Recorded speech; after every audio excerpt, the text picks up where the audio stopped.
Yep, still in New York City, but look at this, folks. The scenery has changed. Look at this, Manhattan has been transformed into a winter wonderland. Yesterday, a crazy big storm came through New York City and dumped all kinds of snow on us. There was a lot of rain and a lot of snow, and rain and wet snow and cameras don't really mix, but I did manage to get outside and enjoy the storm just a little bit.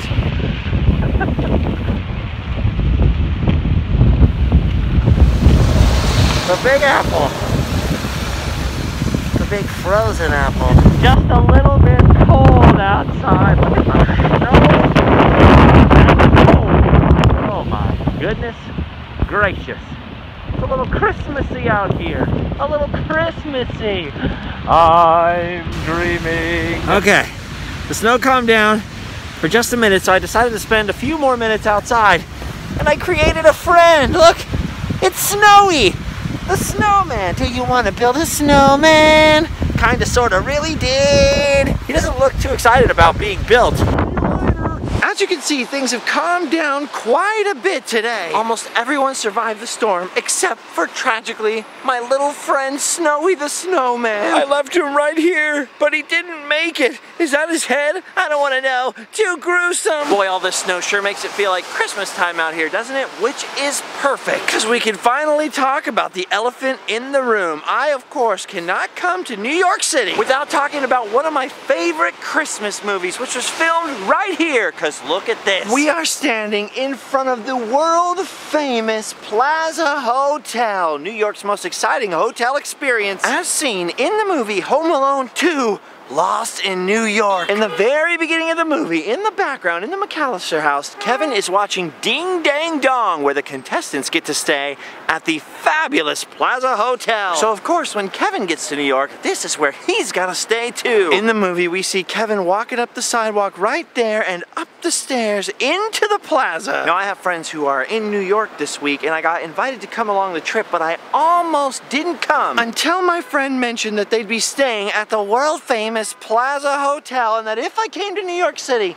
I could stay in it with them. I'm just a little bit younger than Macaulay Culkin, so I'm about the age of Kevin McAllister. I grew up with that movie. There was no way I was gonna turn that down. In the movie, Kevin walks right up those steps, right in the center, and into the doors of the plaza. And because we're staying here, we can go inside too. Ooh, look how fancy. This is the way Kevin McAllister enters the Plaza Hotel.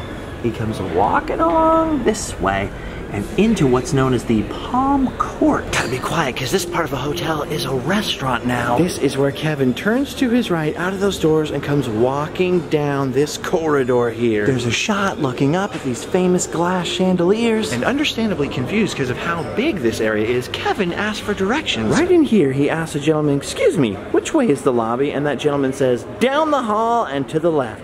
And that gentleman was, of course, Donald Trump. That's because back when they filmed Home Alone 2, Donald Trump actually owned the Plaza Hotel. So was he in his house? That's crazy. The shot took place right about there. You can see these two columns in the background. Then, of course, Kevin comes down the hall this way, takes his left turn, and cruises down there to the old Plaza Hotel lobby. Now, they actually did film Home Alone 2 in this hotel, and the lobby is right in here. Unfortunately, we can't go in there because that lobby is now the lobby for the Plaza's private residences. Between when the movie was filmed and today, they converted the whole front half of the Plaza Hotel that faces the park into private apartments, which people could buy and stuff like that. So we can't go in that whole section of the hotel. If you look closely though, right in the center of your screen, if you see that desk sitting over there, that was Tim Curry's desk in the movie. That was the old concierge. I asked a couple of different times over the last couple of days if I could go in that lobby just to get some shots for you guys, but to no avail. This is about as close as we can get to Tim Curry's old stomping grounds back there. For the moment anyways, look at this.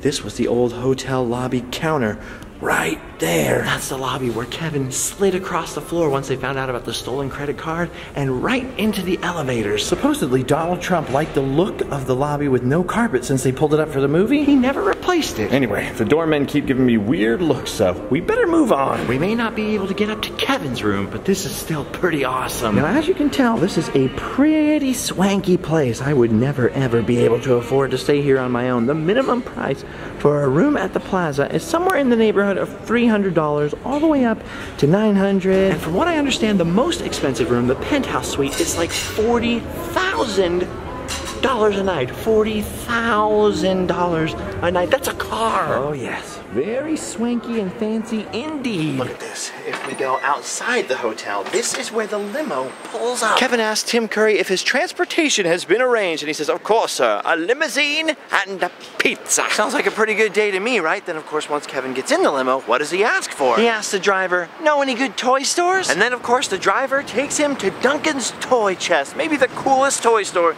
ever seen in movie history, which unfortunately is not in New York. For years I read online that that store was the FAO Schwartz toy store here in New York City, which was right over there where that Apple store is now. So basically no need for a limousine since it's right across the street from the Plaza. The first time I ever came to New York City, I was so disappointed when I found out that the FAO Schwartz looks nothing like the toy store in the movie. And that's because that toy store was filmed in Chicago. Oh! Also at the very end of the movie, when Kevin's family is in that gigantic suite at the Plaza, that was also filmed in Chicago at a completely different hotel. But Kevin's room, the lobby, getting in the limo, all that stuff was actually filmed right over here. And I can't even think about New York City without thinking about this place. Wish I had one of those talk boys. Oh man, that would be sick. Credit card? You got it. Anyway, we may not be able to get into the old lobby or into Kevin's room, which was 411 by the way, but there's still plenty of Home Alone 2 stuff we can see, and today is the perfect day for it. Look at all these pigeons having a snack.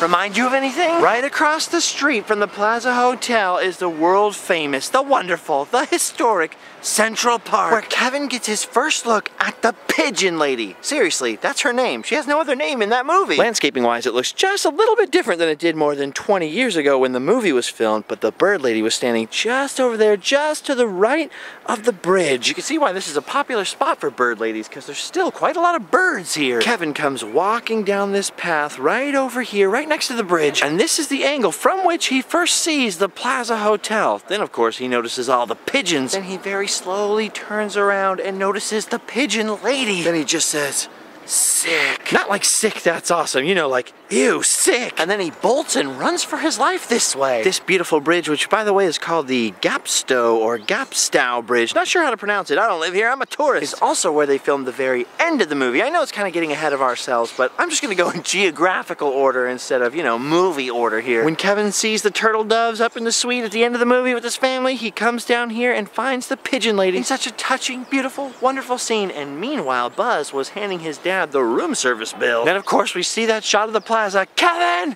And all the pigeons scatter. You spent $967 on room service! That's when Kevin tells the Pigeon Lady he's gotta go and books it back to the hotel. By the way, I've now seen the room service menu up in the Plaza Hotel. $967 is a believable number. Ooh. This is so crazy for me. Because of Home Alone 2, this is basically what I picture when I picture a fantasy trip to New York. Staying at the Plaza Hotel and seeing a crazy pigeon lady right here in front of this bridge. Speaking of the crazy pigeon lady, Kevin would have never got away from the wet bandits. Oh, excuse me, the sticky bandits. He would have never got away from the bad guys if he had not befriended the pigeon lady and later been saved by her and her feathered friend. Basically right over here at Inscope Arch. In the movie, this is the place where Kevin gets his foot stuck in the rocks, the pigeon lady frees him, they finally become friends, and then at the very end of the movie, when the bad guys have got Kevin, they're just about to destroy him, she throws the bird seed all over,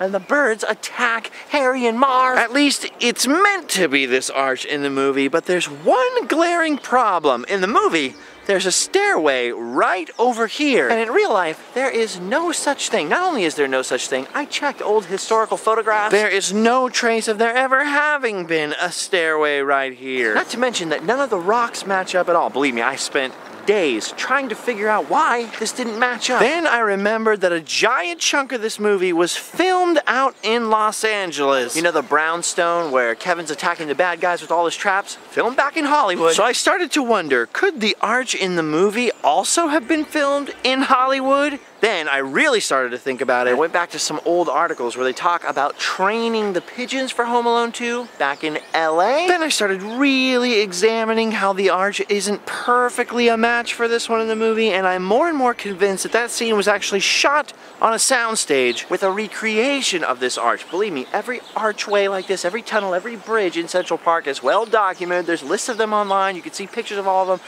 This is the only one that matches, and it doesn't match. So I'm gonna go ahead and say they recreated this in Hollywood. What do you think? Am I wrong? Either way, even if they recreated it, this is what it was based on. So this would have been where the climactic showdown happened between Kevin and the bad guys. I have stopped the bad guys.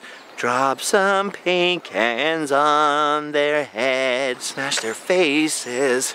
Burn their noggins. Wow, Central Park looks beautiful today. It's also freaking huge. Amazing to be here. New York's all right, if you like saxophones, which of course I do. Man, there's so much to see out here. I do want to see some other stuff, not just Home Alone 2 stuff, but there is another place from Home Alone 2 I've got to check out. This is the world famous Bethesda Terrace and Bethesda Fountain. It was constructed during the Civil War years, and as you can see, it still draws tons of tourists and looky-loos to this very day. And in a scene from Home Alone 2, it was also full of tourists, which really helped out Kevin. In the movie, we get a shot of some of those tourists running down the stairs as the camera slides to the left, and then we see Kevin start running down those stairs way in the background, right towards us. Stop right here to take a look around, take stock of the situation, if you will, when he notices all the tourists and some horse-drawn carriages out here. Kevin takes off from roughly this spot, and we see Harry and Marv running down the stairs way in the background again. Then he jumps into a box behind one of the carriages, which would have been just in front of the fountain right over there, and then takes off. Harry and Marv run into a pack of kids, and they're ripping off kids' beanies trying to figure out which one is Kevin, but they can't find him. And they give up the chase standing right about here because, like Marv says, he's in the park. He's alone. Kids are scared of the park. And then Joe Pesci, of course, says, yeah, grown men go into the park alone at night and never come out.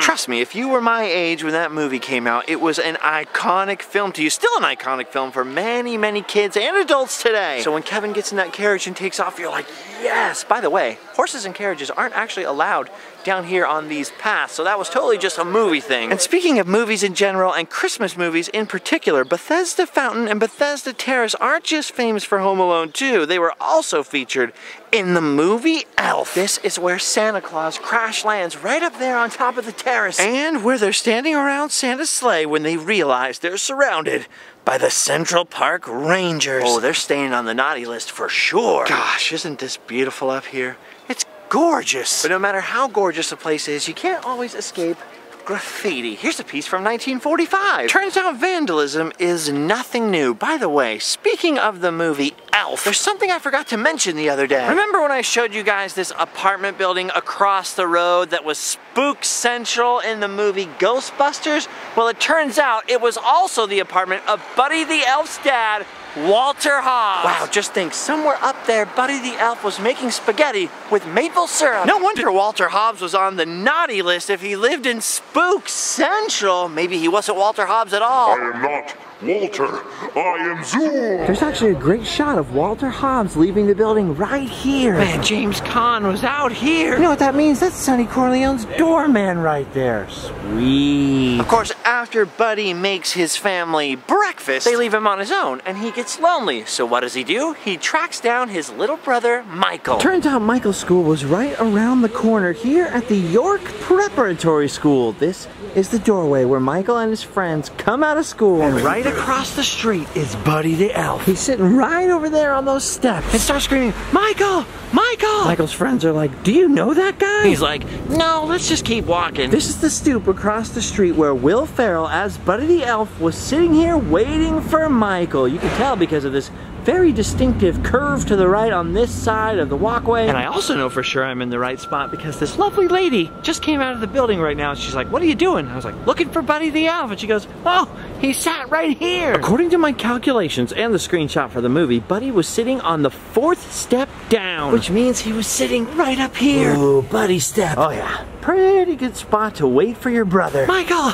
Michael! You know what I noticed too, as I was coming over here to get the shots from the movie, the nice lady inside was decorating for Easter, so she stuck a gnome in that planter right there. It's not quite an elf, but it's pretty close. You can see Michael walking away from his school right past this stairway here as Buddy tries to catch up. But of course, Buddy doesn't catch up to him until they're in the park. Now this is kind of weird. You can see Central Park is right at the end of the street. But in real life, they would not have had to cut through Central Park because in real life, the apartment building they live at is just down there 2 blocks. But hey, it's a movie. Just go with it. Buddy catches up to Michael way down in Central Park, blocks and blocks away. Right here, as a matter of fact, you can see this tree in the background of the scene where he's talking to his brother. There was another tree right here, which has since gone missing.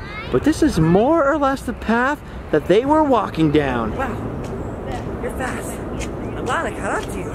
I waited 5 hours for you. Why'd your coat so big? So, good news.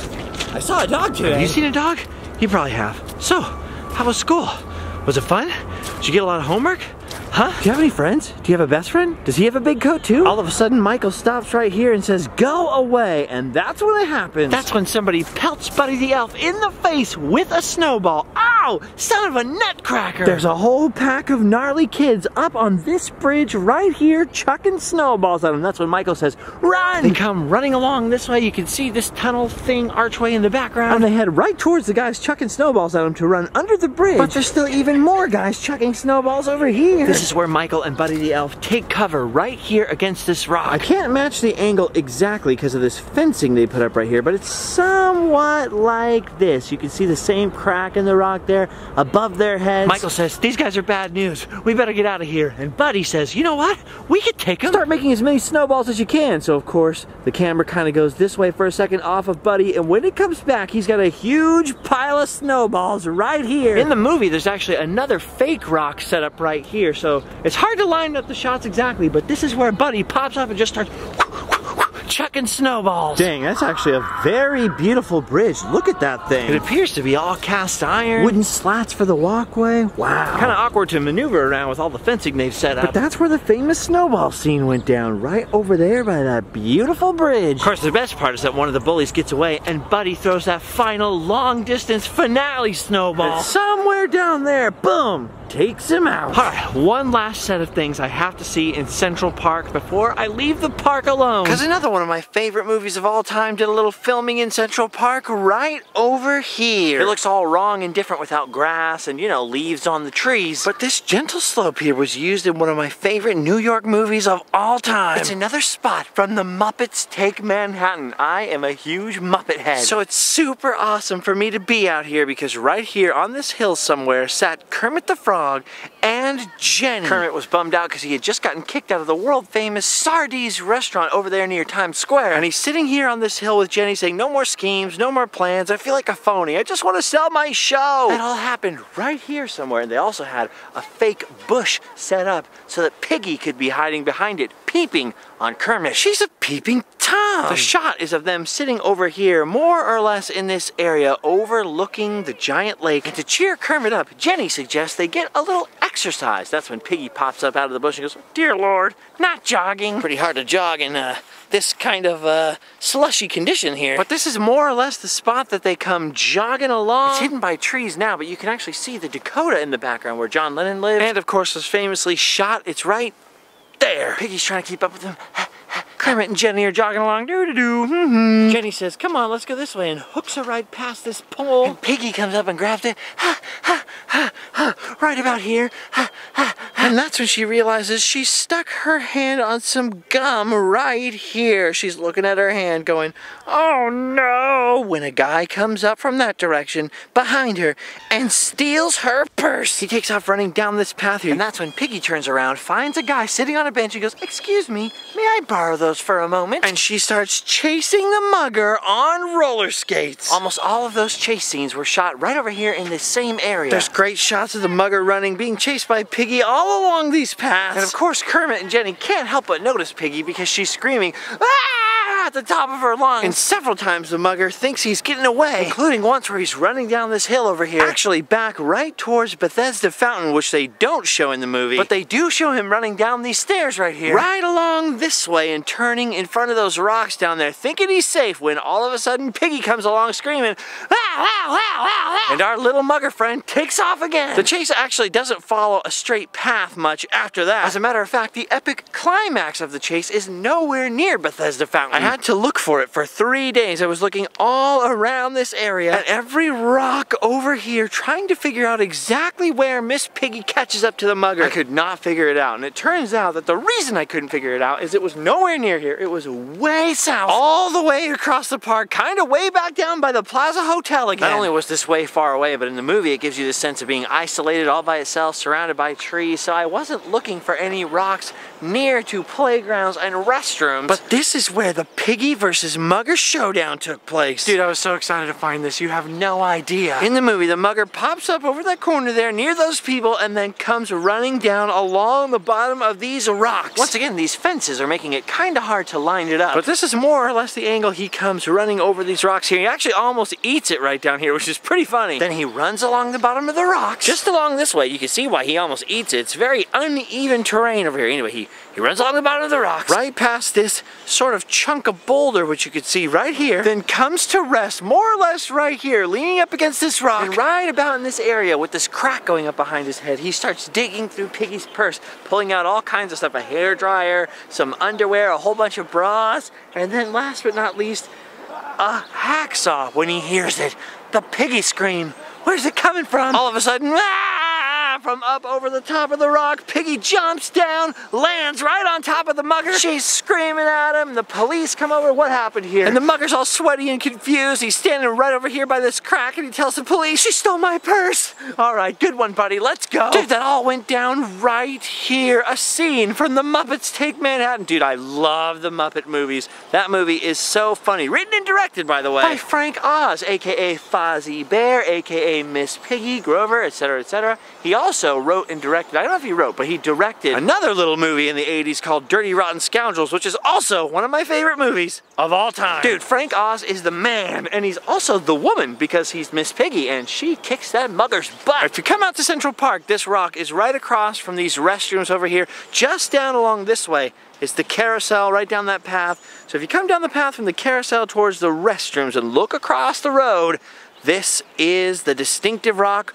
with these weird, like, sort of shaved off boulders. You're looking for this crack running right up the rock. It matches up a little better when it's dry, obviously. Once you get a rock wet, it completely changes the way it looks. But that's the spot. That's the spot where the mugger stops and checks out Miss Piggy's purse, and Miss Piggy's belongings are all over the ground here, and those women come up to help her, and she's going, "Thank you, thank you." Apparently, those women that were helping Piggy gather up all her bras and hacksaws and whatnot were actually Muppeteers, so they got a little cameo in the movie. It's funny because hundreds of people have been passing me by in the last 20-30 minutes as I've been standing here just gazing at this rock. Nobody cares whatsoever. Nobody knows this rock is a piece of Muppet history. I name thee Muppet Rock. No, Fraggle Rock. Then, of course, we go back to the other end of the park where the guy that owned the roller skates came to get him back while Piggy and Kermit are fighting. One of the greatest dialogue scenes in any Muppet movie ever. And at the end, he's like, "Keep the skates.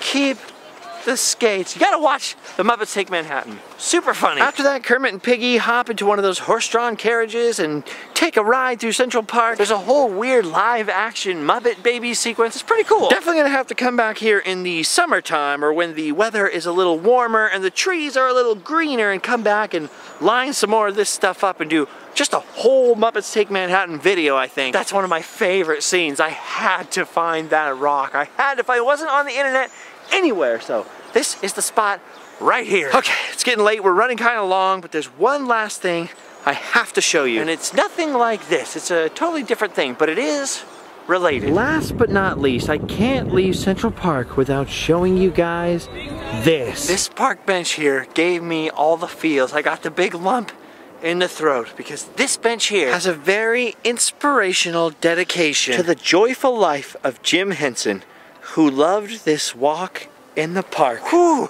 All of the feels. What a simple, beautiful, lovely tribute to a man who lived and worked in New York City and undoubtedly did a lot for the kids of this city. He may not have been perfect, but he was a huge personal hero of mine and an inspiration to millions of other people out there. Just think of Sesame Street alone, how many lives that's changed. And from what I understand, his family dedicated this simple bench to him.